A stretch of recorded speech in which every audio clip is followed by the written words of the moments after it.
एक ऐसा एग्जाम है जहां पे सारे क्वेश्चन प्रीवियस ईयर के आते हैं, तो आज हम कंप्लीट करने वाले हैं संपूर्ण विकास यानी कि संपूर्ण बाल विकास, यानी कि अभी तक जितने क्वेश्चन आए हैं बाल विकास में उन सभी को आज हम कंप्लीट करने वाले हैं। और मैं आपको गारंटी देता हूं, जो लोग मेरा पूरा बाल विकास का क्लास देखेंगे तो एक सिंगल क्वेश्चन क्लास से बाहर नहीं आएगा। मैं आप लोग के लिए मात्र 99 रुपया में पूरा का पूरा बाल विकास दूंगा, पूरा का पूरा सीडीपी का नोट्स, पूरा का पूरा बाल विकास का नोट्स और पूरा का पूरा संपूर्ण हिंदी का नोट्स, पूरा का पूरा टैग वर्ड। जो लोग पूरा टैग वर्ड पढ़ लेंगे, मैं आपको गारंटी देता हूं एक सिंगल क्वेश्चन यानी कि टैग वर्ड की सहायता से आप किसी भी क्वेश्चन को आसानी से सॉल्व कर सकते हो।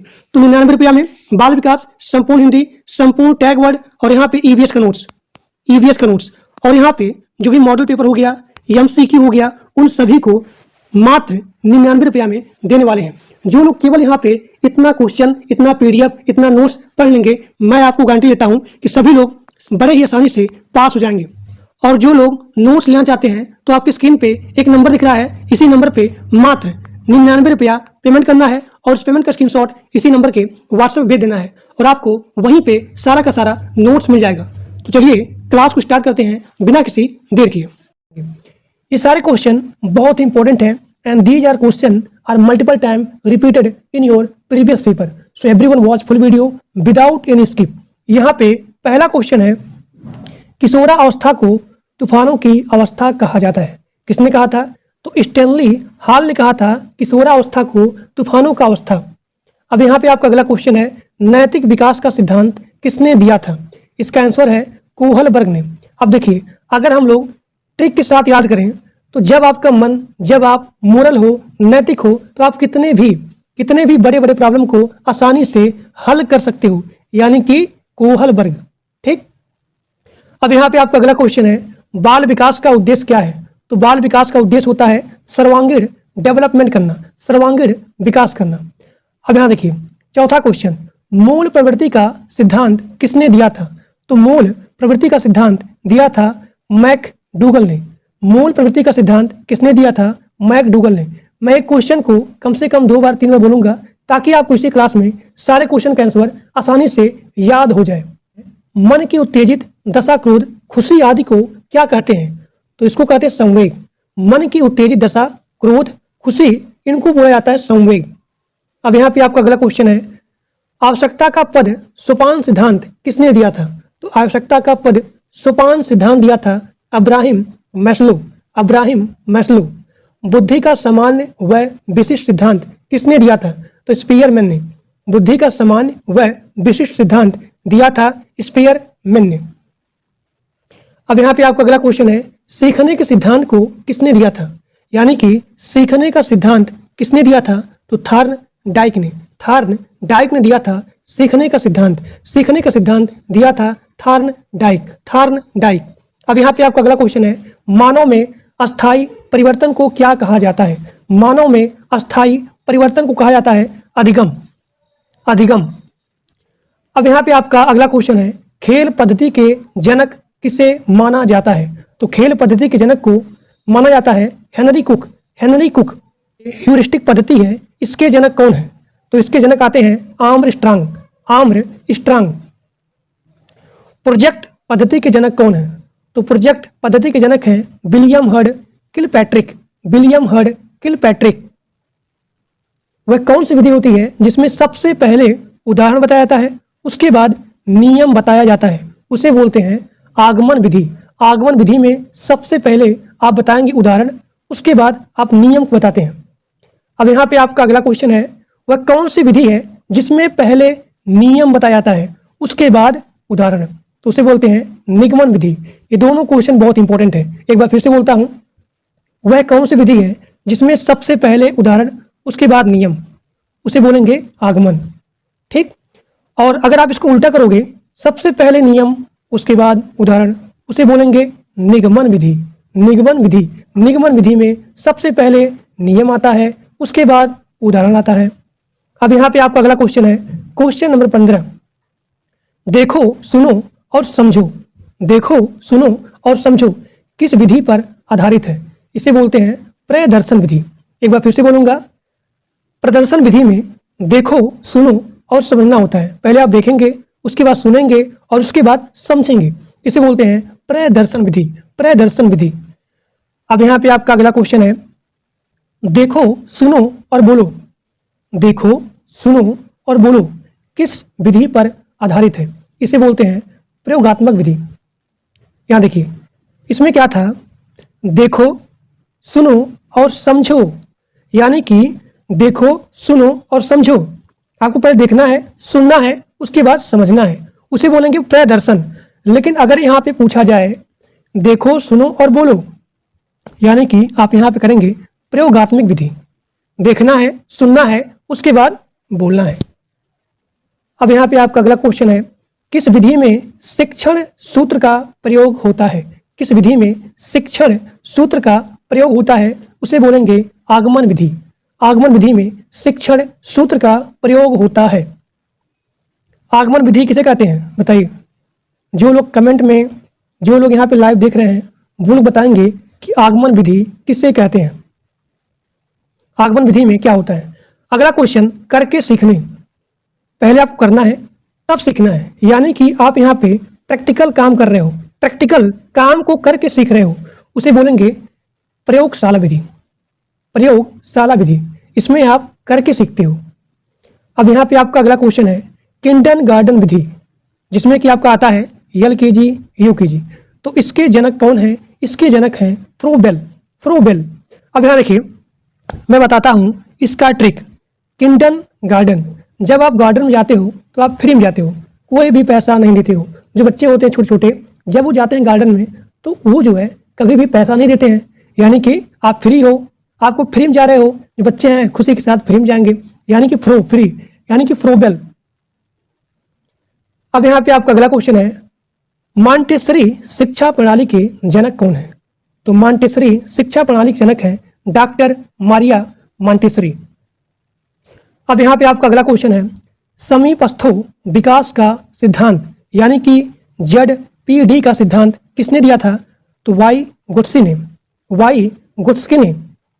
अब यहाँ पे आपका अगला क्वेश्चन है, डाल्टन पद्धति के जनक कौन है?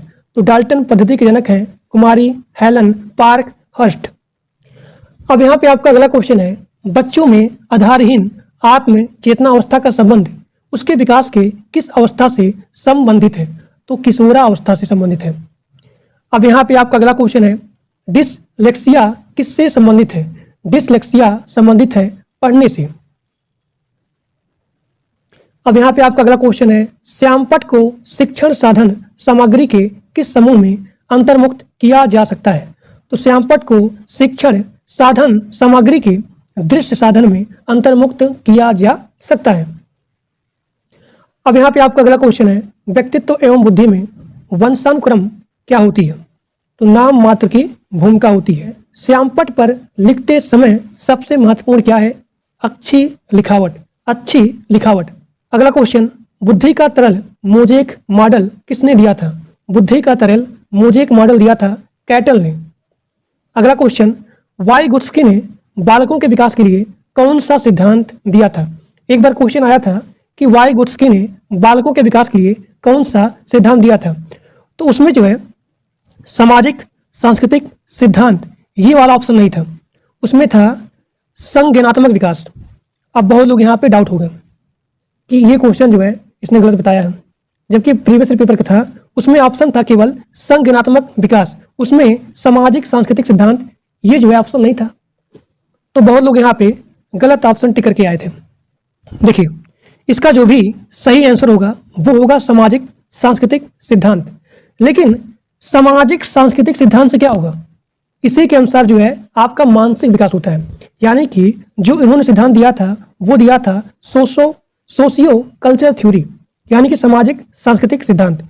इसमें क्या होता है? संज्ञानात्मक यानी कि मानसिक विकास होता है, जिसके फलस्वरूप सामाजिक अंतःक्रियाओं सांस्कृतिक एवं भाषा के माध्यम से होता है। तो इन्होंने दिया था सामाजिक सांस्कृतिक सिद्धांत। अगला क्वेश्चन आपका है, वाई गुट्स्की ने संज्ञानात्मक विकास का सिद्धांत और किस नाम से जाना जाता है? तो वाई गुट्स्की का जो भी यहाँ पे संज्ञानात्मक विकास है वो जाना जाता है सामाजिक सांस्कृतिक सिद्धांत के नाम से। अब यहाँ पे आपका अगला क्वेश्चन है, संज्ञानात्मक विकास का सिद्धांत कितने विद्वानों ने दिया था? तो संज्ञानात्मक विकास 3 विद्वानों ने दिया था। पहला आपका है जीन पियाजे, दूसरा आपका है ब्रूनर और तीसरा है वाइगोत्स्की। ठीक, एक बार फिर से बोलता हूं, संज्ञानात्मक यानी कि मानसिक विकास का सिद्धांत कितने विद्वानों ने दिया था?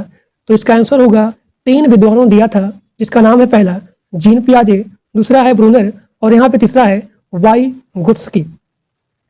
अगला क्वेश्चन, वाइगोत्स्की के अनुसार बालकों का संज्ञानात्मक विकास किसके द्वारा संभव है? तो अधिगम के द्वारा। अब यहाँ देखिए, अधिगम का मतलब क्या होता है? अधिगम का मतलब होता है सीखना। अपनी चारों तरफ जो आप देख करके सीखते हो, या फिर अपने समाज में, या फिर अपनी चारों तरफ देख करके जो भी यहाँ पे आप अपने अंदर ग्रहण करते हो, उसे बोलते हैं अधिगम, यानी कि सीखना, लर्न करना। तो इसका आंसर हो जाएगा अधिगम। अब यहाँ पे आपका अगला क्वेश्चन है, बालक का सामाजिकरण कब प्रारंभ होता है? तो बालक का सामाजिकरण प्रारंभ होता है 0 से 5 वर्ष की अवस्था में। इसे बोलते हैं शैशवा अवस्था। अब देखिए, अब यहाँ पे आपका अगला क्वेश्चन है, सामाजिकरण में बालक सबसे पहले किसको पहचानता है? इसका आंसर हो जाएगा अपनी माँ को। अगला क्वेश्चन, बालक का सामाजिकरण कब पूर्ण होता है? इसका आंसर हो जाएगा किशोरावस्था में। बालक के गिरोह की अवस्था कौन सी कहलाती है? बाल्यावस्था। अब यहाँ पे आपका अगला क्वेश्चन है, बालक में नकारात्मक सोच कौन सी अवस्था में उत्पन्न होता है? तो नकारात्मक सोच होता है उत्पन्न किशोरावस्था में। अगला क्वेश्चन, सामाजिक अधिगम का सिद्धांत किसने दिया था? सामाजिक अधिगम का सिद्धांत दिया था अल्बर्ट बंडूरा ने। अगला क्वेश्चन, स्कीमा सिद्धांत के जनक कौन है? स्कीमा सिद्धांत के जनक हैं जीन पियाजे। कोलहर किस संप्रदाय के समर्थक थे? तो कोलहर जो है संज्ञानवादी संप्रदाय के समर्थक थे। मनुष्य एक सामाजिक प्राणी है, यह किसने कहा था? तो अरस्तु ने कहा था। अरस्तु ने कहा था कि मनुष्य एक सामाजिक प्राणी है। अब यहाँ पे आपका अगला क्वेश्चन है, जो कि बहुत ही ज़्यादा इंपॉर्टेंट है। जीन पियाजे ने संज्ञानात्मक विकास को ध्यान में रखते हुए बालक की कितनी अवस्थाएं बताई हैं? तो 4 अवस्थाएं बताई हैं। कभी कभी एग्जाम में आता है इसका क्रम। तो सबसे पहले होगा संवेदिक पेशी अवस्था, उसके बाद पूर्व संक्रियात्मक अवस्था, उसके बाद मूर्त संक्रियात्मक अवस्था और उसके बाद होता है अमूर्त। तो सबसे पहले आपको यहाँ पर लिखना है क्रम से, सबसे पहले संवेदिक पेशी अवस्था, उसके बाद पूर्व संक्रियात्मक, उसके बाद मूर्त, उसके बाद अमूर्त। अब देखिए, कभी कभी इसका एज भी पूछ लेता है। तो संवेदिक पेशी अवस्था में आता है जन्म से 2 वर्ष, पूर्व संक्रियात्मक अवस्था 2 से 7 वर्ष, उसके बाद मूर्त संक्रियात्मक अवस्था। अब अगर आपको यहाँ पे याद करना है मूर्त, यानी कि हम जिएंगे साथ साथ और हम मरेंगे साथ साथ। तो यानी कि आप यहाँ पे मूर्त को मरने से लीजिए कि हम साथ साथ मरेंगे, यानी कि आपको यहाँ पे सबसे पहले जो एज यहाँ पे स्टार्ट होगा, जो भी यहाँ पे वर्ष स्टार्ट होगा, वो होगा 7 से। हम साथ साथ जिएंगे, साथ साथ मरेंगे। कौन? हम मतलब 1 और यहाँ पे 2, यानी कि हम दोनों साथ साथ जिएंगे और साथ साथ मरेंगे। यानी कि आपका यहाँ ट्रिक बैठ जाएगा। मूर्त संक्रियात्मक अवस्था में सबसे पहले स्टार्ट होगा 7 से 12 वर्ष। अब देखिए, उसके बाद आता है अमूर्त, यानी कि 12 से 15 वर्ष। अब यहाँ पे आपका अगला क्वेश्चन है, बालक में चिंतन का प्रारंभ किस अवस्था में होता है? किस अवस्था में प्रारंभ होता है? तो 2 से 7 वर्ष में। 2 से 7 वर्ष में। अगला क्वेश्चन, जीन पियाजे के अनुसार समायोजन की अवस्था किसे कहा जाता है? तो जीन पियाजे के अनुसार समायोजन की अवस्था को बोलते हैं संवेदी गत्यात्मक अवस्था। ये ठीक। अब यहाँ पे आपका अगला क्वेश्चन है, जीन पियाजे के अनुसार विकास की किस अवस्था को मुख्य परिवर्तन बिंदु कहा जाता है? इसका आंसर होगा ठोस संक्रियात्मक अवस्था। एक बार फिर से बोलता हूँ, जीन पियाजे के अनुसार विकास की किस अवस्था को मुख्य परिवर्तन बिंदु कहा जाता है? तो ठोस संक्रियात्मक अवस्था। अगला क्वेश्चन, गिलफोर्ड ने सृजनशील प्रक्रिया के कितने चरण बताए हैं? गिलफोर्ड ने सृजनशील प्रक्रिया के कितने चरण बताए हैं? तो 5 चरण बताए हैं। सबसे पहले आपका है संज्ञान, स्मृति, अपसारी चिंतन, अभिसारी चिंतन, उसके बाद मूल्यांकन। एक बार फिर से देखिए, गिलफोर्ड ने सृजनशील प्रक्रिया के 5 चरण बताए हैं। सबसे पहले आपका है संज्ञान, स्मृति, अपसारी, अभिसारी, उसके बाद मूल्यांकन। अगला क्वेश्चन, वह कौन सी अवस्था है जब बच्चा तार्किक रूप से वस्तुओं व घटनाओं के विषय में चिंतन प्रारंभ करता है?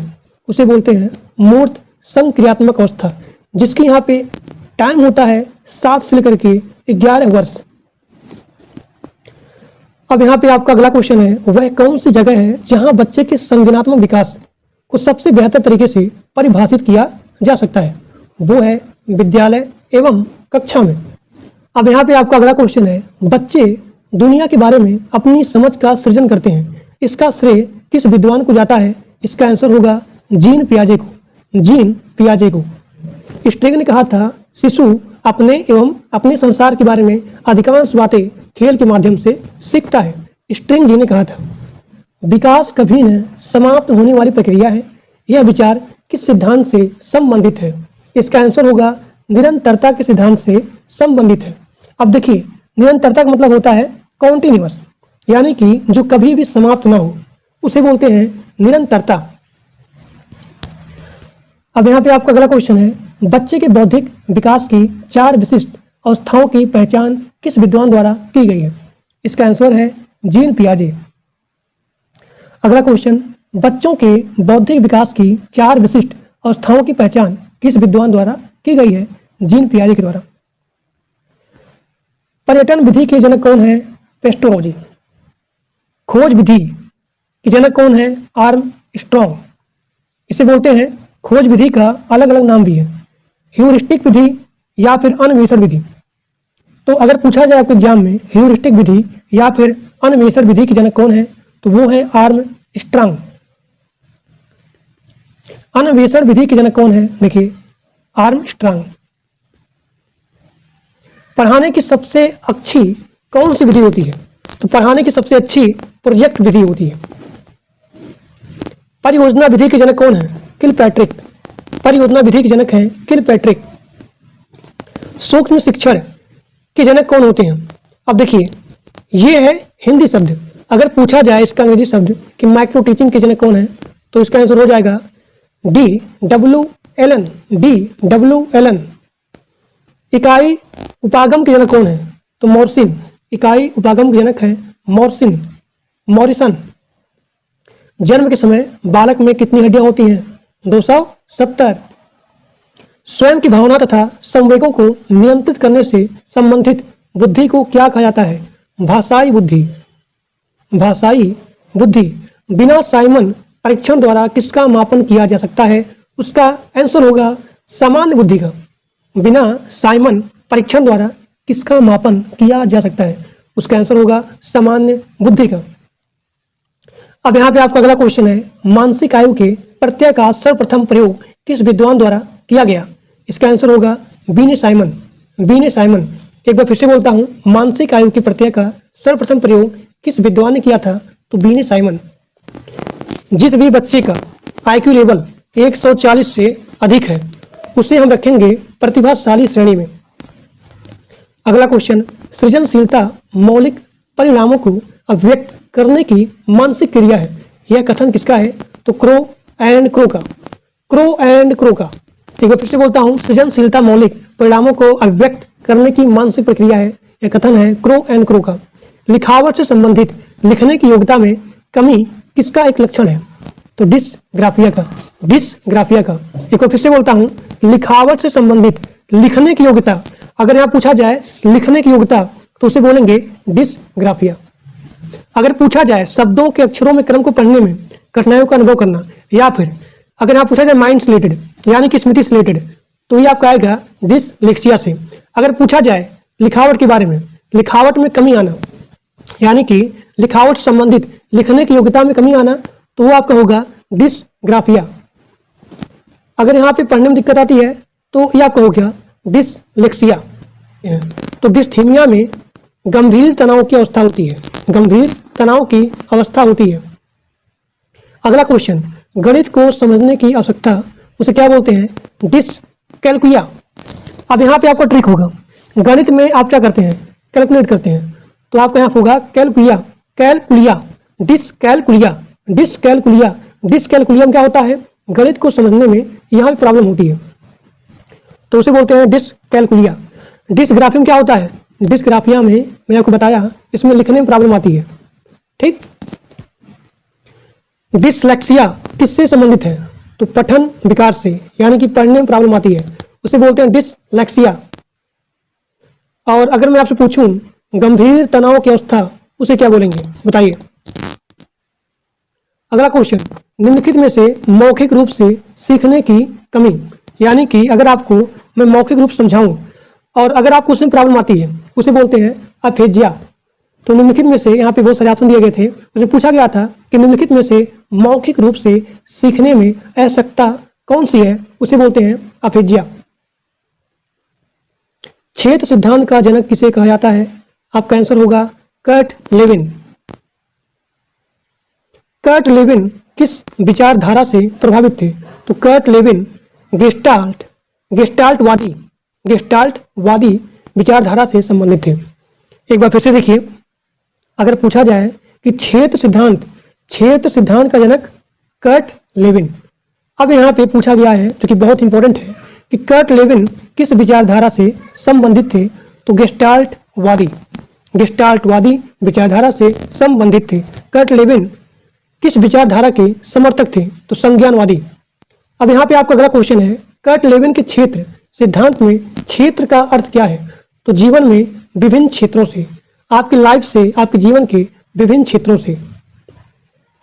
अधिगम का श्रेणी क्रम सिद्धांत किसने दिया था? तो अधिगम यानी कि लर्निंग प्रोसेस, जो भी यहाँ श्रेणी है, इसका क्रम सिद्धांत दिया था रॉबर्ट गेने ने। अगला क्वेश्चन, रॉबर्ट गेने किस विचारधारा के समर्थक थे? तो संज्ञानवादी। अब देखिए, अगला क्वेश्चन है, रॉबर्ट गेने के अनुसार अधिगम का सबसे निम्न स्तर कौन सा है? अब यहाँ पे सभी लोग याद करिए, इसका जो भी क्रम है, सबसे पहला क्रम आता है संकेत, उसके बाद उद्दीपन, उसके बाद श्रृंखला, उसके बाद शाब्दिक, उसके बाद विभेदी, उसके बाद प्रत्यय, उसके बाद अधिनियम या फिर सिद्धांत अधिगम, उसके बाद होता है समस्या समाधान।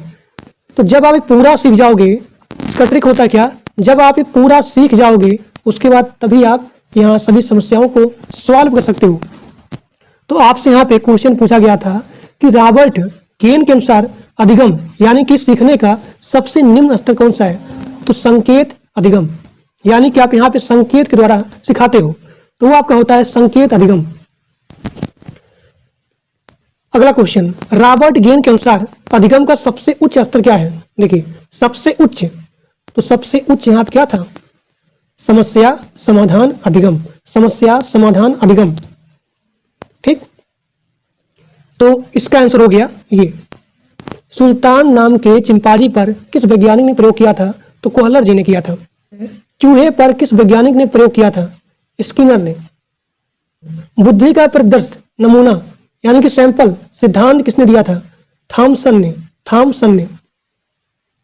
बुद्धि को मापने के लिए मानसिक आयु सम प्रत्यय किस विद्वान ने दिया था? तो अल्फ्रेड बीने ने। कब दिया था? 1905 में।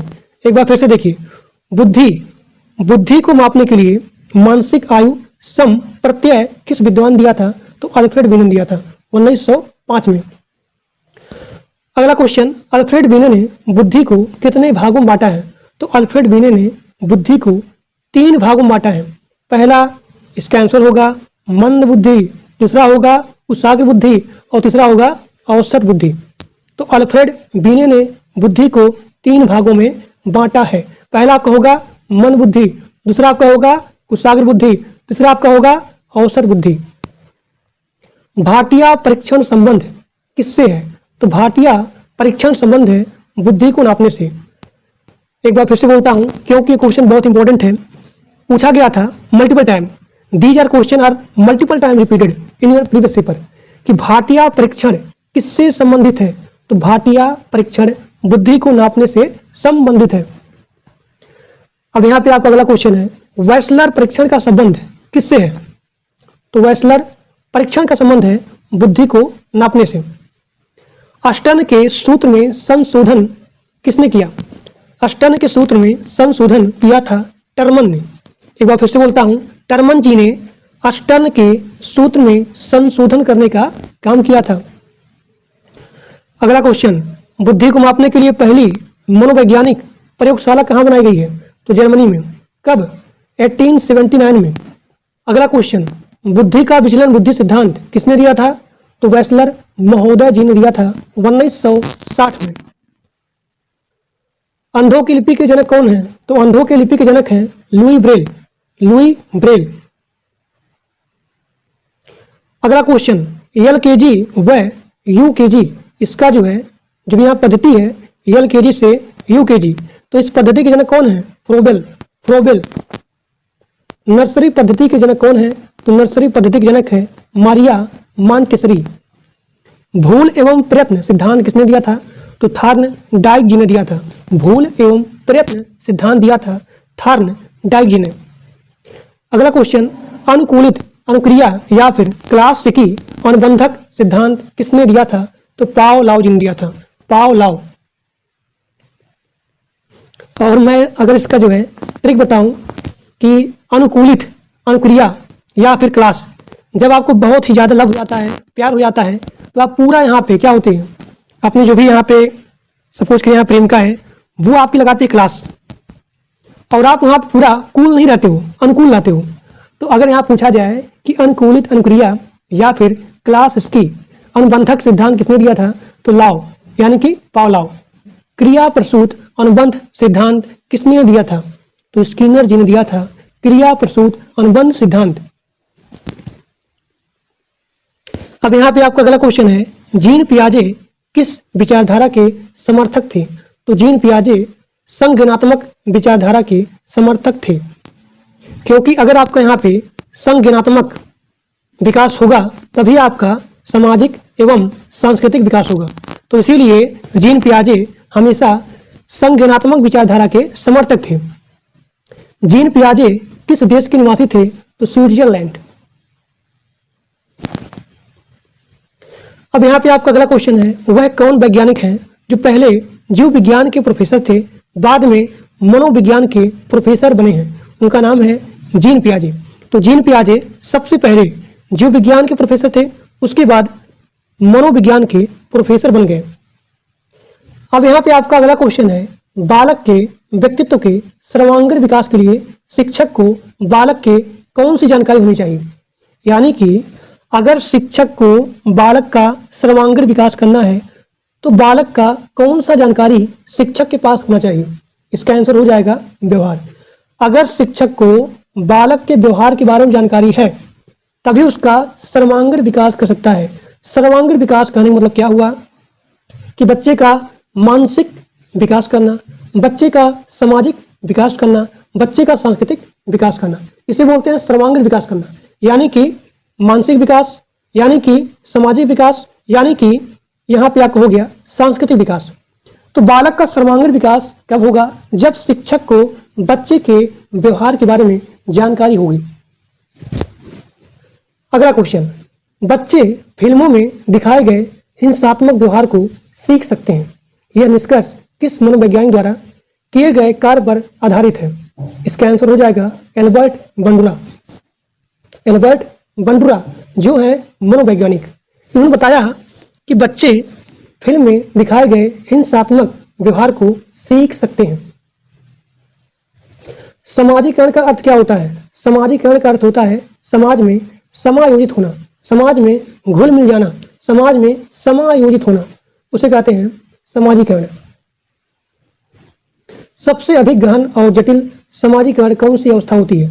सबसे अधिक गहन और जटिल समाजीकरण कौन सी अवस्था होती है? उसे बोलते हैं किशोरावस्था के दौरान। किशोरावस्था के दौरान शिशु में सबसे अधिक गहन और जटिल समाजीकरण होती है। अपनी कक्षा के बच्चों में समाजीकरण की प्रक्रिया को तेज करने के लिए शिक्षक को अपना बर्ताव कौन सा रखना चाहिए? तो प्रेम भाव से, स्नेह एवं सहानुभूतिपूर्ण। अगला क्वेश्चन, समाजीकरण की प्रक्रिया में अनुकरण को उपयोगी तथा विकासात्मक बनाने के लिए आवश्यक तत्व कौन सा है? तो परिवार एवं पड़ोस। कोहल वर्ग के अनुसार सही और गलत, कोहल वर्ग के अनुसार सही और गलत के प्रश्नों के बारे में निर्णय लेने में शामिल चिंतन प्रक्रिया को कहा जाता है नैतिक तर्कणा। पियाजे के अनुसार संज्ञानात्मक विकास के लिए किस चरण पर बच्चा वस्तु अस्थायित्व को प्रदर्शित करता है? इसका आंसर हो जाएगा मूर्त संक्रियात्मक अवस्था। वह स्तर जिसमें बच्चा किसी वस्तु एवं घटना के बारे में तार्किक रूप से सोचना शुरू करता है उसे बोलते हैं पूर्व क्रियात्मक अवस्था। अधिगम कितने प्रकार के होते हैं? अधिगम अंतरण कितने प्रकार के होते हैं? तो पहला आपका हो गया धनात्मक, शून्यात्मक और तीसरा आपका है ऋणात्मक, यानी कि प्लस, जीरो और यहाँ पे ऋण। तो अधिगम अंतरण 3 प्रकार के होते हैं, धनात्मक, शून्यात्मक और यहाँ पे ऋणात्मक। धनात्मक अंतरण कितने प्रकार के होते हैं?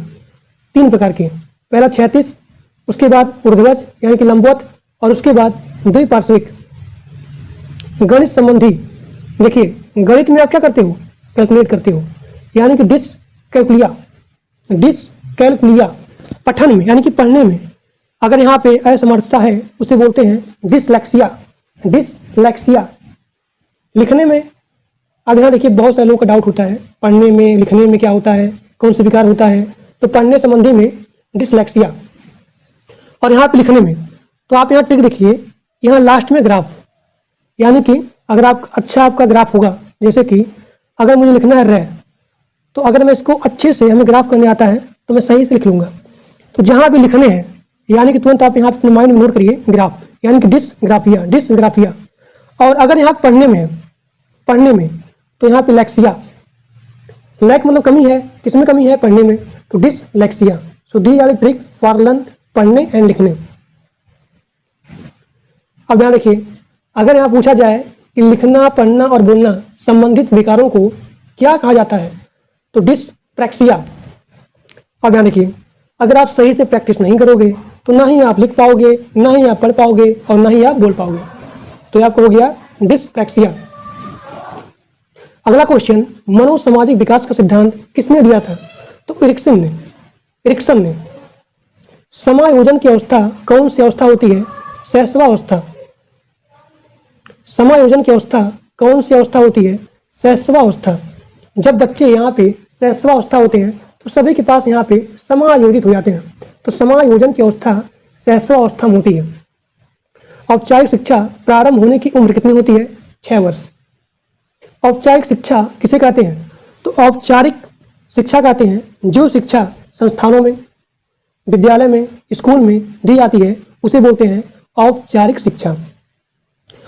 और यहाँ देखिए, अनौपचारिक क्या होता है? जब आप शिक्षा किसी एक व्यक्ति के पास पर्टिकुलर जाकर देते हो, यानी कि आंगनबाड़ी में दी जाने वाली शिक्षा, घर में दी जाने वाली शिक्षा, तो वो होती है अनौपचारिक। और औपचारिक में क्या होता है? जो शिक्षा संस्थानों में, विद्यालय में, स्कूल में, संस्था में दी जाती है वो होती है औपचारिक। अगला क्वेश्चन, समाजीकरण की क्रिया कब चलती है? तो समाजीकरण की क्रिया जीवन भर चलती है। बालक कितने माह में अपनी माता को पहचानने लगता है? तो 3 माह में। शर्म की अवस्था कौन सी अवस्था कहते हैं? तो शर्म की अवस्था बाल्यावस्था कहते हैं। आपस झगड़े की भावना कौन सी अवस्था होती है? बाल्यावस्था। किस अवस्था में बच्चे अपने समकक्षी वर्ग के सक्रिय सदस्य बनते हैं? किशोरावस्था में। जो उसके जितने समीप होंगे, करीब होंगे, तो उसी के सक्रिय सदस्य बनते हैं। खिलौनों की आयु किस अवस्था को कहा जाता है? तो पूर्व बाल्यावस्था, यानी कि बाल्यावस्था के पहले। जिन इच्छाओं की पूर्ति नहीं होती है उनका भंडार गृह कौन सा है? इदम में। ईदम। अब यहाँ पे आपका अगला क्वेश्चन है, प्रयोजनवाद किसे जन्म दिया? तो प्रयोजनवाद प्रोजेक्ट विधि को जन्म दिया। अगला क्वेश्चन, ईर्ष्या भावना कौन सी अवस्था होती है? ईर्ष्या भावना बाल्यावस्था में होती है। अगला क्वेश्चन, बालक मानव ध्वनि एवं अन्य ध्वनि में अंतर करना कब सीखता है? तो 1 माह में। अगला क्वेश्चन, अंतरामुखी व बहिर्मुखी में से सामाजिक विकास किसका अधिक होता है? तो बहिर्मुखी का। अंतरामुखी में और बहिर्मुखी में, इन दोनों में सामाजिक विकास किसका अधिक होता है? तो बहिर्मुखी का। बहिर्मुखी। इरिक्सन ने अपने मनोसामाजिक सिद्धांत में जीवन काल को कितने अवस्था में बांटा है? तो 8 अवस्था में। एक बार फिर से बोलता हूँ, इरिक्सन ने अपने मनोसामाजिक सिद्धांत में जीवन को 8 अवस्था में बांटा है। विश्व में पहली बार मनोविज्ञान की प्रयोगशाला किसने और कब और कहाँ पर स्थापित किया? तो विलियम ने किया था। किसने किया था? विलियम ने। कब किया था? 1879 में। कहाँ पे किया था? जर्मनी में। एक बार फिर से बोलता हूँ, विश्व में पहली बार मनोविज्ञान की प्रयोगशाला किसने किया था, कब किया था और कहाँ पे किया था? तो विश्व में सबसे पहली बार विलियम बुट ने मनोविज्ञान की प्रयोगशाला किया था जर्मनी में 1879 में। शिक्षा में प्रयोजनवाद की विचारधारा के प्रवर्तक कौन है? तो विलियम जेम्स। बच्चों के लिए सबसे उत्तम शिक्षक वह है जो स्वयं बालक जैसा हो। यह कथन किसका है? तो यह कथन है मेनकेन ने कहा कि बच्चों के लिए सबसे अच्छा टीचर, सबसे अच्छा शिक्षक वही है जो खुद को एक बालक जैसा मान ले, एक बालक जैसा बन जाए। उसे बोलते हैं अच्छा टीचर, उसे बोलते हैं उत्तम टीचर। तो ये कहा था मेनकन जी ने।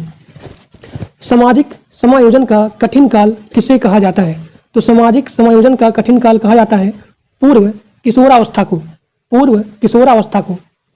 अगला क्वेश्चन है, छात्रों का विश्वास प्राप्त करने हेतु शिक्षक को उनके साथ कैसा व्यवहार करना चाहिए? तो मित्र जैसा व्यवहार करना चाहिए। प्रतिस्थापन का सिद्धांत किस वैज्ञानिक ने दिया था? तो गुथरी ने दिया था। गुथरी ने प्रतिस्थापन का सिद्धांत दिया था। हिंदुस्तानी बीजगणित क्रिया परीक्षण के प्रतिपादक हैं, उनका नाम है C.H. राइस। आवश्यकता का पद सोपान सिद्धांत किसने दिया था? तो अब्राहम मास्लो ने दिया था। अधिगम का अर्थ क्या होता है? तो अधिगम का अर्थ होता है सीखना, लर्निंग करना। अधिगम से क्या तात्पर्य है? तो मानव व्यवहार में होने वाली अस्थायी परिवर्तन ही अधिगम कहलाती है।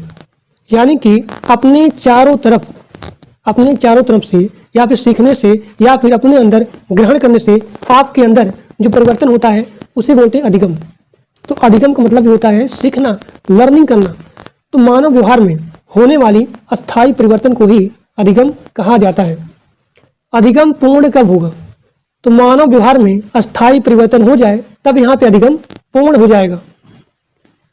संज्ञान किसे कहते हैं? किसी ज्ञान को ग्रहण करना ही संज्ञान होता है। किसी ज्ञान को ग्रहण करना ही संज्ञान होता है। व्यवहारवादी मनोविज्ञान के जनक कौन है? तो व्यवहारवादी मनोविज्ञान के जनक हैं वाटसन। आधुनिक मनोविज्ञान के जनक कौन है? तो विलियम जेम्स। आधुनिक मनोविज्ञान के जनक कौन है? William James. अगला क्वेश्चन, मनोविज्ञान में एक होता है मनोविश्लेषण करना, यानी कि पूरे मन को एनालिसिस करना। तो मनोविश्लेषण मनोविज्ञान के जनक कौन है? इसका आंसर होगा सिगमंड फ्रायड। बुद्धि के परिणामों के आधार पर समान संभावना वक्र किसने प्रस्तुत किया था? टर्मन ने। बुद्धि के परिणामों के आधार पर समान संभावना वक्र टर्मन ने प्रस्तुत किया था। अगला क्वेश्चन, प्रगतिशील शिक्षा के जनक कौन है? तो जॉन डेवी। अब यहाँ पे आपका अगला क्वेश्चन है, प्रोजेक्ट विधि के जनक कौन है? इसका आंसर हो जाएगा किलपैट्रिक और John Dewey. So these are the most important and multiple time repeated in your previous paper. तो ये आपका पूरा कंप्लीट हो गया बाल विकास का important and multiple time repeated question that's are very very most important. So please everyone maximum share with your friends. और जो लोग मेरे व्हाट्सएप ग्रुप में और टेलीग्राम ग्रुप में नहीं ज्वाइन हो, सभी लोग जाकर के ग्रुप को ज्वाइन कर लीजिए। तो आज के लिए बस इतना ही। Thank you.